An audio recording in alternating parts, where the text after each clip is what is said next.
IFM News. IFM News. IFM News. Lokal. Opisyala ng Ruginti pa nakaipatakder iti Phase 3 ti MMSU College of Engineering Academic Building. Agraman iti site development and furnishing, kalpasan ti groundbreaking ceremony, idi napalabas nga aldaw. Buklen ti may sapasdek ang mangi konektar iti Civil Engineering Building Phase 1, ken ti Coastal Engineering and Management Research and Development Center Building Phase 2. Ti barong academic building ket naikadde nga may lepas intun Mayo, tun sumarno atawen.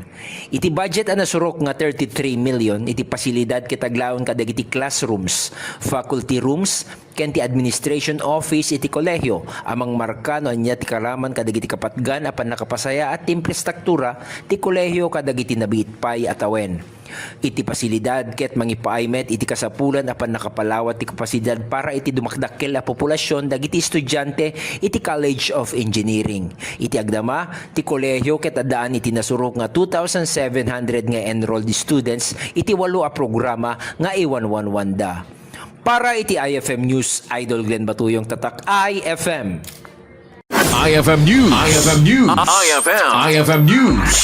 Lokal.